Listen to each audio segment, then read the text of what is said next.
Hi friends, AVS ഫ്ലേവേഴ്സിലേക്ക് എല്ലാവർക്കും സ്വാഗതം. ഇന്ന് നമ്മൾ ഉണ്ടാക്കാൻ പോകുന്നത് ഓവനും ഗ്രില്ലും ഒന്നുമില്ലാതെ നമ്മുടെ വീട്ടിലുള്ള ചേരുവകൾ വെച്ച് വളരെ എളുപ്പത്തിൽ തന്നെ നല്ല സ്പൈസിയും ജ്യൂസി ആയിട്ടുള്ള പെരി പെരി ചിക്കൻ അൽഫാം എങ്ങനെ തയ്യാറാക്കാമെന്ന് നോക്കാം. വീഡിയോയിലേക്ക് പോകുന്നതിന് മുമ്പ് നിങ്ങൾക്ക് ഈ വീഡിയോ ഇഷ്ടമാവുകയാണെങ്കിൽ ലൈക്ക് ചെയ്യാനും ഈ ചാനൽ ആദ്യമായി കാണുന്നവരുണ്ടെങ്കിൽ സബ്സ്ക്രൈബ് ചെയ്യാനും മറക്കരുത്.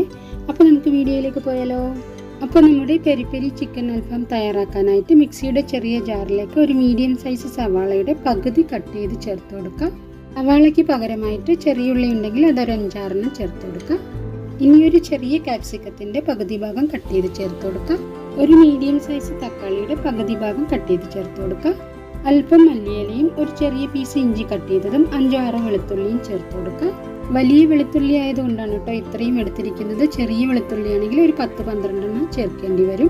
ഇനി ഒരു പച്ചമുളക് കട്ട് ചെയ്തതും 2 ടേബിൾ സ്പൂൺ ചെറുനാരങ്ങ നീരും ചേർത്ത് കൊടുക്കാം. ഞാനിവിടെ എല്ലാ സാധനങ്ങളും കട്ട് ചെയ്ത് ചേർത്ത് കൊടുക്കുന്നത് എളുപ്പത്തിൽ അരിഞ്ഞു കിട്ടാനും വേണ്ടിയാണ് കേട്ടോ.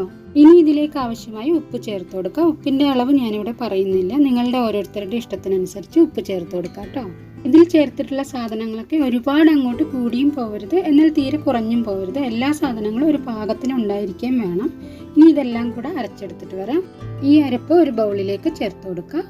1/2 ടീസ്പൂൺ മഞ്ഞൾപ്പൊടിയും 1 ടേബിൾ സ്പൂൺ കാശ്മീരി മുളക് പൊടിയും 1/2 ടേബിൾ സ്പൂൺ സാധാരണ മുളക് പൊടിയും ചേർത്ത് കൊടുക്കുക. ഞാനിവിടെ വീഡിയോയ്ക്ക് വേണ്ടി നല്ല കളർ കിട്ടാനും വേണ്ടിയാണ് കാശ്മീരി മുളക് പൊടി ചേർക്കുന്നത്. നിങ്ങളുടെ കയ്യിൽ കാശ്മീരി മുളക് പൊടി ഇല്ലെങ്കിൽ സാധാരണ മുളക് പൊടി നിങ്ങളുടെ എരിവിൻ്റെ ആവശ്യത്തിനനുസരിച്ച് ചേർത്ത് കൊടുക്കാവുന്നതാണ്. ഇനി 1 ടീസ്പൂൺ പെപ്രിക്ക പൗഡറും 1 ടീസ്പൂൺ ഒറിഗാനോ പൗഡറും ചേർത്ത് ഇതുപോലെ ഒരു സ്പൂണോ ഫോർക്കോ ഉപയോഗിച്ച് ഇതെല്ലാം കൂടി നന്നായി ഒന്ന് യോജിപ്പിച്ചെടുക്കുക.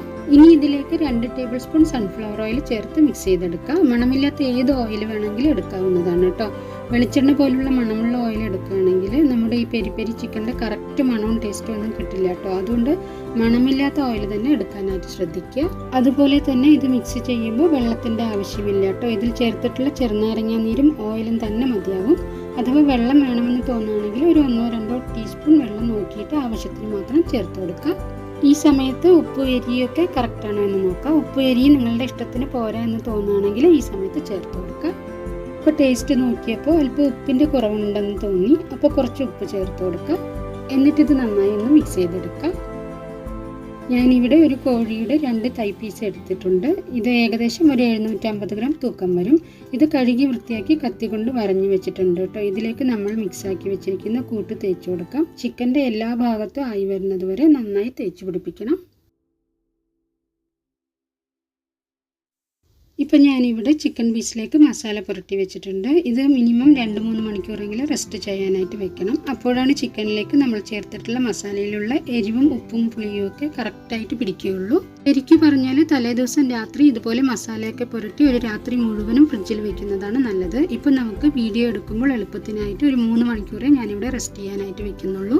ഇനി നമുക്കിത് 3 മണിക്കൂർ അടച്ചു വെച്ച് ഫ്രിഡ്ജിൽ വെക്കാം. ചിക്കൻ ഫ്രിഡ്ജിലേക്ക് എടുത്ത് വെച്ചിട്ടുണ്ട്. ഇനി നമുക്കിതിനായിട്ടൊരു സോസ് തയ്യാറാക്കണം. അതിനായിട്ടൊരു ബൗളിലേക്ക് 3 ടേബിൾ സ്പൂൺ ടൊമാറ്റോ സോസ് ചേർത്ത് കൊടുക്കാം. ടൊമാറ്റോ സോസിലേക്ക് 2 ടേബിൾ സ്പൂൺ ചില്ലി ഫ്ലേക്സ് അല്ലെങ്കിൽ ചതച്ച വറ്റൽമുളക് ചേർത്ത് കൊടുക്കുക. 1/2 ടീസ്പൂൺ കുരുമുളക് പൊടിയും 1 ടീസ്പൂൺ ചെറുനാരങ്ങ നീരും 1/2 ടീസ്പൂൺ ഉപ്പും ചേർത്ത് നന്നായി ഒന്ന് യോജിപ്പിച്ചെടുക്കാം. സോസിൽ ഉപ്പും മധുരവും ഒക്കെ ഉള്ളത് കൊണ്ട് ഉപ്പ് നോക്കിയിട്ട് നിങ്ങളുടെ ടേസ്റ്റിനനുസരിച്ച് ചേർത്ത് കൊടുത്താൽ മതി. ഇനി ഈ സോസിലേക്ക് 1 ടേബിൾ സ്പൂൺ മെൽറ്റ് ചെയ്ത ബട്ടർ ചേർത്ത് കൊടുത്ത് യോജിപ്പിച്ചെടുത്ത് മാറ്റിവെക്കാം. ഇത് ചിക്കൻ ഫ്രൈ ചെയ്യുമ്പോൾ അതിന് മീതെ പുരട്ടാനുള്ള സോസാണിത്. ഇനി നമ്മുടെ റെസ്റ്റ് ചെയ്യാനായിട്ട് ഫ്രിഡ്ജിലേക്ക് മാറ്റിവെച്ച ചിക്കൻ 3 മണിക്കൂറിന് ശേഷം പുറത്തേക്ക് എടുത്തിട്ടുണ്ട്. ഇത് അല്പനേരം പുറത്ത് വെച്ച് തണുപ്പ് മാറിയ ശേഷം നമുക്കിത് ഫ്രൈ ചെയ്യാം കേട്ടോ. അപ്പോൾ നമ്മുടെ ചിക്കൻ ഫ്രൈ ചെയ്യാനായിട്ട് ഒരു ഫ്രൈ പാൻ ചൂടാവാനായിട്ട് സ്റ്റവിൽ വെച്ചിട്ടുണ്ട്. ഇതിലേക്ക് 2 ടേബിൾ സ്പൂൺ സൺഫ്ലവർ ഓയിൽ ചേർത്ത് കൊടുക്കാം. അധികം ഓയിൽ ചേർക്കണ്ട, വളരെ കുറച്ച് മാത്രം ചേർത്ത് കൊടുത്താൽ മതി. അധികം ഓയിൽ ചേർത്താൽ നമ്മുടെ ചിക്കനിലുള്ള മസാലയൊക്കെ പുറത്തേക്ക് വന്ന് ഓയിലിൽ മിക്സായി പോവും. ഓയിൽ നല്ലതുപോലെ ചൂടായി വരുമ്പോൾ മസാല കോട്ട് ചെയ്ത് വെച്ചിരിക്കുന്ന ചിക്കൻ പീസസ് ഓരോന്നായി വെച്ച് കൊടുക്കുക. ചിക്കൻ ഇട്ട് കൊടുത്തതും തീ ഫുൾ ഫ്ലെയിമിൽ തന്നെ 1 മിനിറ്റോളം വെക്കുക. ലോ ഫ്ലെയിമിൽ തീ വെച്ച് കൊടുത്താൽ ചിക്കനിലുള്ള വെള്ളമൊക്കെ പുറത്തേക്ക് ഇറങ്ങി വരും. അപ്പോൾ പിന്നെ ചിക്കനിലുള്ള മസാലയൊക്കെ ആ വെള്ളത്തിലാവും. അതുകൊണ്ട് ആദ്യം ഹൈ ഫ്ലെയിമിൽ തന്നെ വെച്ച് കൊടുക്കണം. ഒരു സൈഡ് ഫ്രൈ ആയി വരുമ്പോൾ മറിച്ചിട്ട് കൊടുക്കാം. 2 സൈഡും 1-2 മിനിറ്റ് തുറന്ന് വെച്ച് കുക്ക് ചെയ്യണം. അതിനുശേഷം ഇനി നമ്മൾ ലോ ഫ്ലെയിമിൽ വെച്ചിട്ടാണ് കുക്ക് ചെയ്യാൻ പോകുന്നത്. ഇങ്ങനെ ലോ ഫ്ലെയിമിൽ വെച്ച് കുക്ക് ചെയ്യുമ്പോൾ ചിക്കൻ്റെ ഉൾഭാഗമൊക്കെ നന്നായിട്ട് വെന്ത് കിട്ടും. 2 വശവും ഒരുവിധം വെന്ത് വരുമ്പോൾ നമ്മൾ നേരത്തെ തയ്യാറാക്കി വെച്ചിട്ടുള്ള സോസ് ചിക്കൻ്റെ മുകളിൽ ബ്രഷ് ചെയ്ത് കൊടുക്കാം. ചിക്കൻ്റെ എല്ലാ ഭാഗത്തും ഈ സോസ് ബ്രഷ് ചെയ്ത് കൊടുക്കണം. 2 വശത്തും സോസ് തേച്ച് കൊടുത്ത ശേഷം ലോ ഫ്ലെയിമിൽ വെച്ച് അടച്ചു വെക്കാം. ഓരോ മിനിറ്റ് കഴിയുമ്പോഴും ഇടയ്ക്കിടെ തുറന്ന് തിരിച്ചു മറിച്ചൊക്കെ ഇട്ട് കൊടുത്ത് 2 വശവും കരിഞ്ഞു പോവാതെ വേവിച്ചെടുക്കാം. ഇങ്ങനെ നമ്മൾ ഒരു 25 മിനിറ്റോളം തിരിച്ചു മറിച്ച് ഇട്ട് കുക്ക് ചെയ്തെടുക്കുമ്പോഴാണ് ഇതിൻ്റെ ഉൾവശം കറക്റ്റായിട്ട് വെന്ത് കിട്ടുള്ളൂ.